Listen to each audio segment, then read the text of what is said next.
W. da Mata e Silva, meu mestre, meu pai, meu amigo. Nascido em Guaranhuns, Pernambuco, em 28 de junho de 1917, talvez tenha sido o médium que maiores serviços prestou ao movimento umbandista durante seus 50 anos de mediunismo. Não há dúvidas hoje, após 5 anos de sua passagem para outras dimensões da vida, que suas 9 obras escritas constituem a base e os fundamentos mais avançados do puro e real umbandismo. Sua tarefa na literatura umbandista, que fez milhares de simpatizantes e seguidores, iniciou-se no ano de 1956.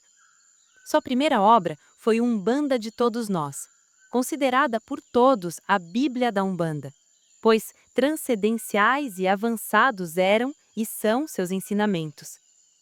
A primeira edição veio a avulso através da gráfica e editora Esperanto, a qual situava-se na época à Rua General Argolo, 230, Rio de Janeiro.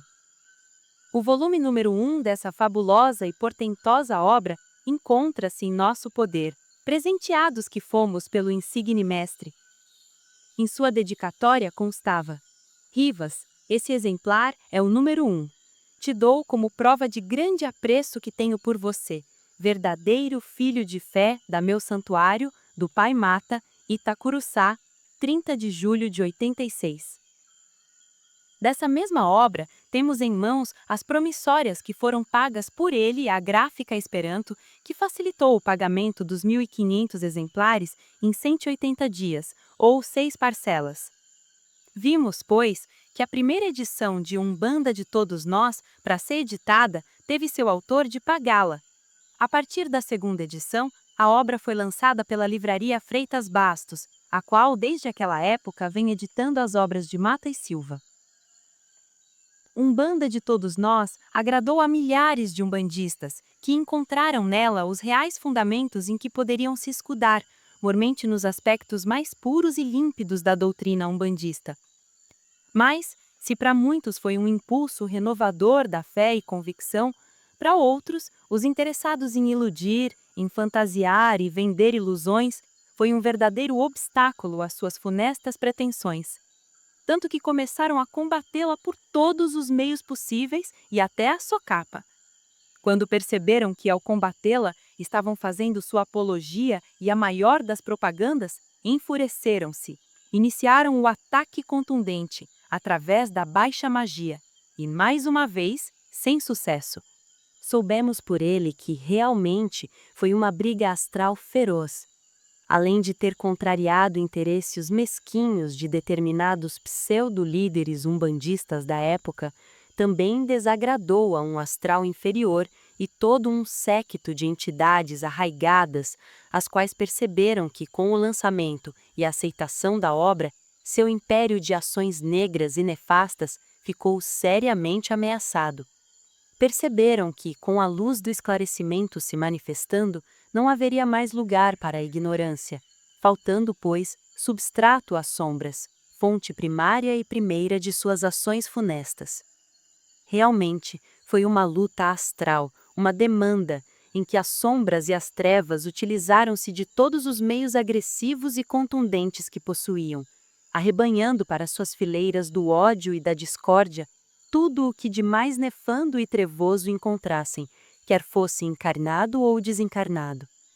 Momentos difíceis assoberbaram a rígida postura do mestre, que muitas vezes, segundo ele, sentiu-se a balançar, mas não caiu. E os outros? Ah, os outros! Na época, alguns arrivistas incapazes e despeitados, aproveitando-se de uma palestra pública, proferida austeramente pelo mestre Mata, fotografaram-no centenas de vezes, com a vil, baixa e torpe intenção de poder atingi-lo através de rituais inferiores que, é claro, só tem aceito para os magos negros e seus planos e subplanos afins. Não tiveram os mínimos escrúpulos, atacaram de todas as formas, queriam matá-lo, eliminá-lo, somente por ele ter alertado o grande público sobre as verdades eternas. Tais indivíduos queriam se beneficiar de todas as formas, para conseguir isto ou aquilo, precisando usar o povo como massa de manobra, a fim de levá-los a cargos, a situações para as quais não tinham merecimento ou capacidade. Decepcionados com a recepção desses verdadeiros opositores remidos e fanáticos à sua obra, Marta e Silva resolveu cruzar suas armas, que eram sua intuição, sua visão astral, sua lógica e narração e sua máquina de escrever. Embora confiasse no astral que o escolhera para a árdua e penosa tarefa, por intermédio desse mesmo astral obteve Agô para um pequeno recesso, onde encontraria mais forças e armas e magos fiéis, aliados que o seguiriam no desempenho da missão que ainda o aguardava. Na época, não fosse seu astral, Mata e Silva teria desencarnado. Várias vezes precisou dormir com sua gira firmada, pois ameaçavam-no de levá-la durante o sono. Imaginem os leitores amigos os assaltos que devem ter assoberbado o nobre mestre Mata e Silva. Seus 2 filhos, Ubiratã e Eloá, também sofreram, embora de forma leve, as rebarbas dos entrechoques de ordem astral que, em avalanche, desceram e atingiram a família do ilustre mestre. A demanda foi feroz, sendo que, de seus perseguidores, a maioria recebeu segundo a lei.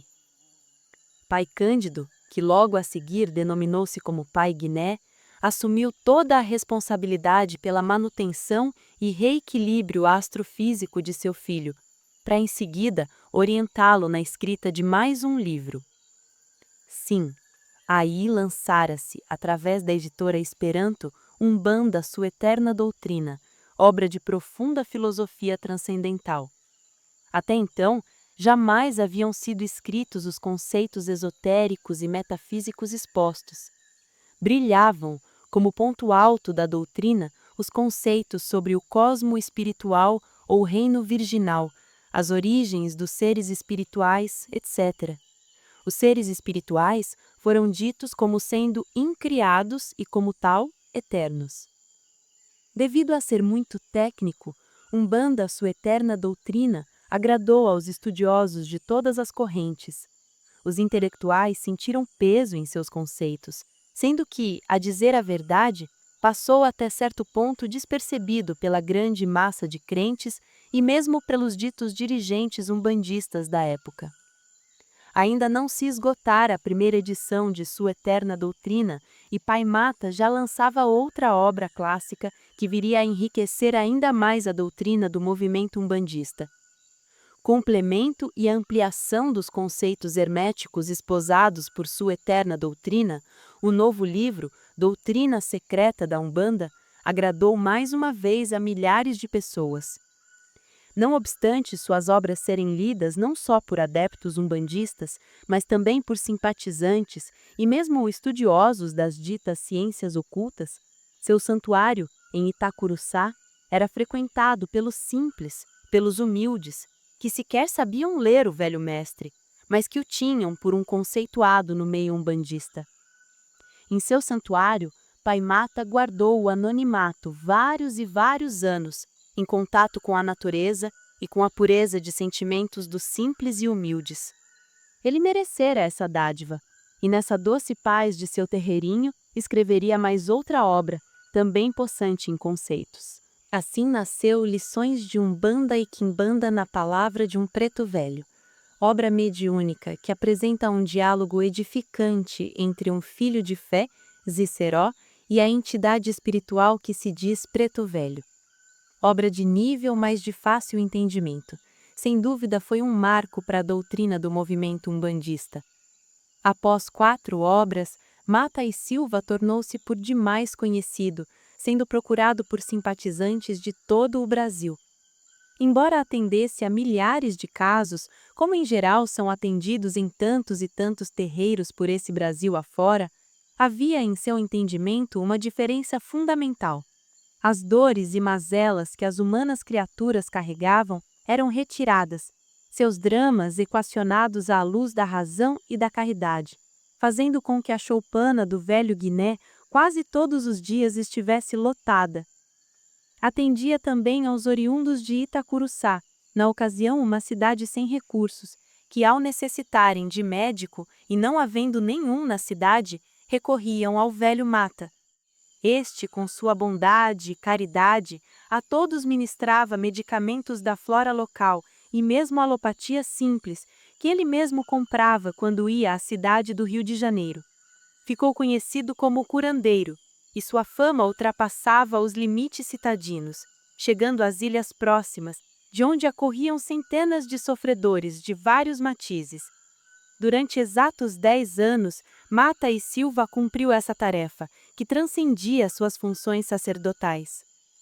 Como se vê, era total iniquidade e falta de conhecimento atribuir a Mata e Silva a pecha de elitista. Suas obras são honestas, sinceras, reais, e revelam em suas causas o hermetismo desta Umbanda de todos nós. Seguindo os sapientíssimos mentores de nossa corrente, seus livros levarão mais de 50 anos para serem completamente assimilados e colocados em prática. É necessário que nos preparemos para esse evento de luz redentora da nova era do terceiro milênio. As obras de W.W. da Mata e Silva preparam, ajustam e apontam para a Umbanda do terceiro milênio.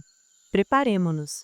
Caso contrário, continuando a seguir a jornada missionária de Pai Mata, vamos encontrá-lo escrevendo mais uma obra, Mistérios e Práticas da Lei de Umbanda. A seguir viria Segredos da Magia de Umbanda e Quimbanda. A primeira ressalta de forma bem simples os cultos e rituais e místicas da Umbanda. Aprofunda-se no sincretismo dos cultos afro-brasileiros, descortinando o panorama do atual movimento umbandista. A segunda aborda a magia etéreo-física, revela e ensina de maneira simples e prática certos rituais seletos da magia de Umbanda. Constitui obra de cunho essencialmente prático e muito eficiente. Nesse instante de nossa descrição, pedimos tolerância e paciência ao prezado leitor, pois queremos dar ao mesmo uma real noção da cronologia das obras do grande mestre.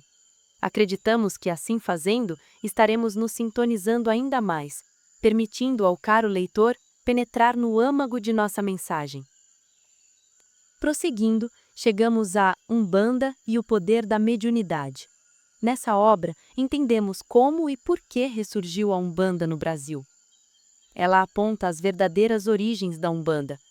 Fala-nos da magia e do médium magista. Conta-nos em detalhes âmbulos importantíssimos da magia sexual. Há nesse livro uma descrição dantesca sobre as zonas cavernosas do baixo astral, revelando covas com seus magos negros que insistentemente são alimentados em suas forças por pensamentos, atos e até por oferendas grosseiras das humanas criaturas. Após 7 obras, atendendo a numerosos pedidos de simpatizantes, resolveu o mestre, em conjunto com a editora Freitas Bastos, lançar um trabalho que sintetizasse e simplificasse todas as obras já escritas. Assim surgiu Umbanda do Brasil, seu 8º livro. Agradou a todos e em 6 meses esgotou-se. Em 1975, lançaria o mestre sua última obra, Macumbas e Candomblés na Umbanda. Esse livro é um registro fidedigno de vivências místicas e religiosas dos chamados cultos afro-brasileiros. Constitui um apanhado geral das várias unidades terreiros, as quais refletem os graus conscienciais de seus adeptos e praticantes.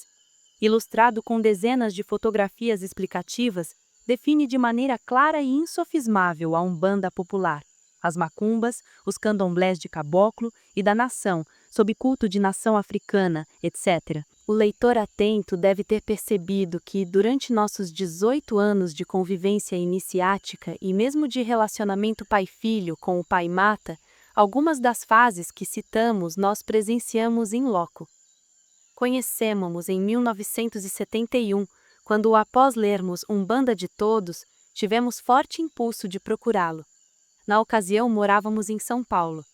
Fomos procurá-lo em sua casa e o astral nos conduziu, profundamente com o que estava escrito naquele livro, principalmente sobre os conceitos relativos às 7 linhas, modelo de ritual e à tão famosa Lei de Pemba.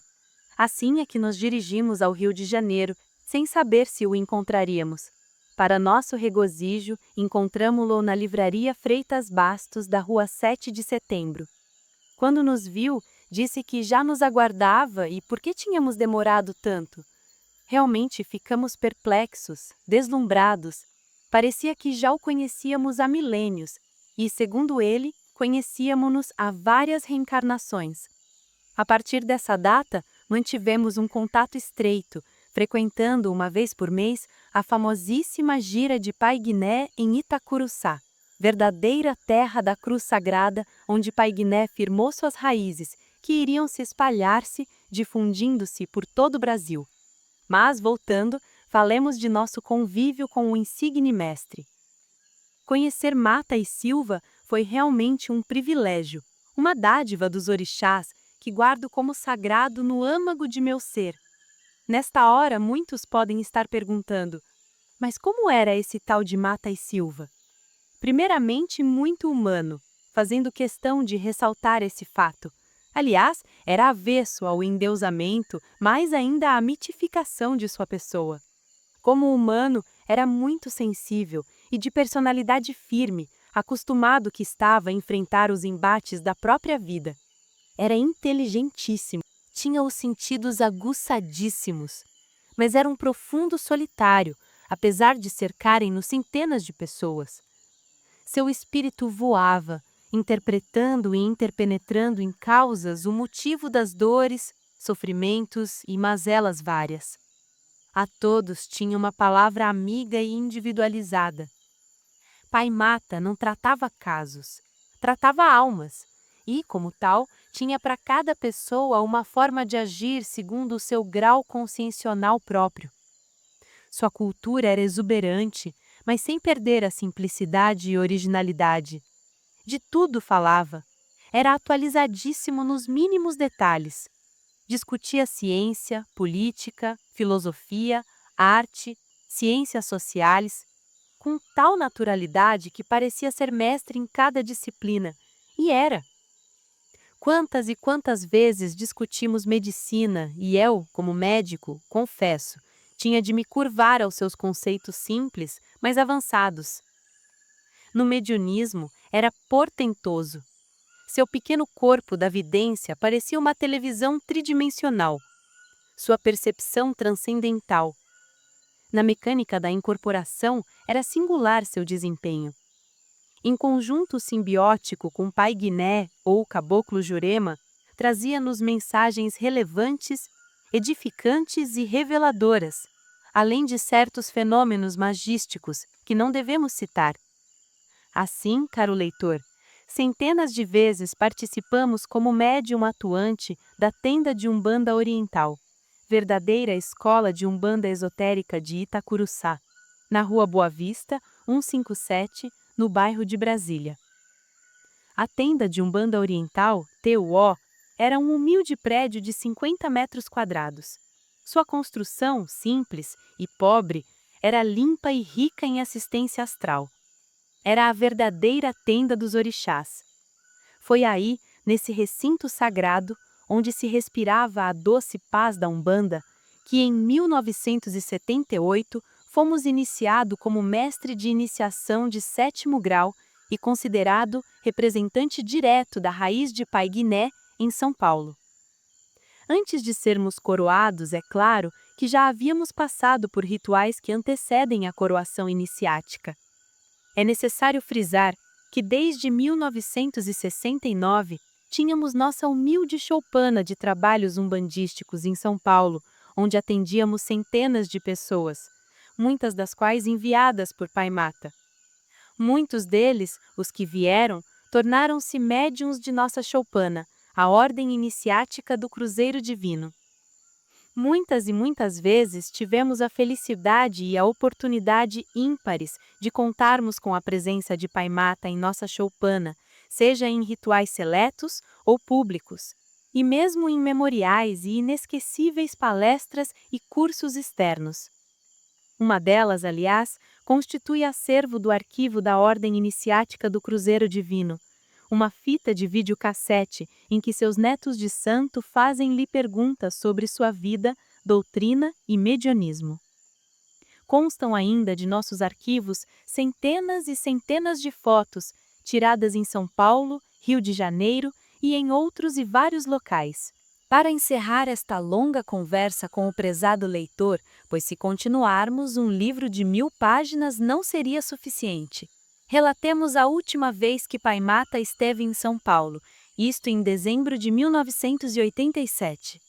Em novembro de 1987, estivemos em Itacuruçá, pois nosso astral já vinha nos alertando que a pesada e nobre tarefa do velho mestre estava chegando ao fim. Surpreendeu-nos, quando lá chegamos, que ele nos chamou e a sós, e em tom grave, disse-nos: Rivas, minha tarefa está chegando ao fim. O pai Guiné já me avisou. Pediu-me que eu vá a São Paulo e lá, no seu terreiro, ele baixará para promover em singelo ritual a passagem, a transmissão do comando vibratório de nossa raiz. Bem, caro leitor, no dia 2 de dezembro, um domingo, nosso querido mestre chegava do Rio de Janeiro. Hospedando-se em nossa residência, assim como fazia sempre que vinha a São Paulo, pediu-me que o levássemos a um oftalmologista de nossa confiança, já que havia se submetido com sucesso a 3 cirurgias paliativas no controle de glaucoma. Interessante é que desde muito cedo começou a ter esses problemas, devido a... Antes disso, submetemo-lo a rigoroso exame clínico cardiológico, onde diagnosticamos uma hipertensão arterial de angina de peito estável. Tratamo-lo e o levamos ao colega oftalmologista. Sentimos que ele estava algo ansioso e, na ocasião, disse-nos que o pai Guiné queria fazer o mais rápido possível o ritual. Disse-nos também que a responsabilidade de literatura ficaria a nosso cargo, já que lera Umbanda, a protossíntese cósmica, e Umbanda, Luz da Eternidade, vindo a prefaciá-las 2 obras. Pediu-nos que fizéssemos o que o Senhor Sete Espadas havia nos orientado, isto é, que lançássemos primeiro Umbanda, a protossíntese cósmica.